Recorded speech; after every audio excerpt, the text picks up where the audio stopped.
একটা star nozzle দিয়ে, তো প্রথমে আমি একটা স্টার নজেল দিয়ে একবার উল্টো একবার ভাও করে মানে অ্যাশ করে দিলাম।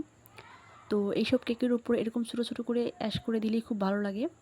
তো যেহেতু আমাকে কাস্টমার কোনো ডিজাইন বলে দেয়নি, যেহেতু বলছিল যে আপনার মতোই, তো আমার মতো হলে তো আমি আমার মতো চেষ্টা করি করে দেওয়ার জন্য, নতুন কিছু কিছু ট্রাই করি। তো এই তো একবার ঘুরিয়ে ঘুরিয়ে নিলেই কিন্তু ভাও, আর একবার উল্টো করে ঘুরিয়ে নিলেই অ্যাশটা হয়ে যাবে। ডিজাইনটাও কিন্তু দেখতে খুব সুন্দর লাগছে। তো এই তো আমি উপরে পুরোটা বর্ডারে আমি এই অ্যাশ করে দিলাম, আর নিচেও আমি খুব সুন্দর করে সেম নজেল দিয়েই ডিজাইন করে দেব।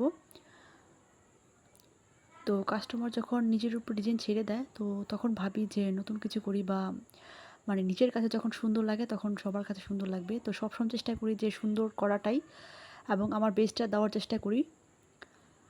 তো এই তো আমি সেম নজল দিয়ে যে ডিজাইনটা করে দিলাম, চারোদিকে যে বর্ডারটা করে দিলাম। এই তো বর্ডারটা করার পরে কিন্তু কেকটা মাশাআল্লাহ অনেক সুন্দর লাগছে, তাই না? পুরোটাই সাদা।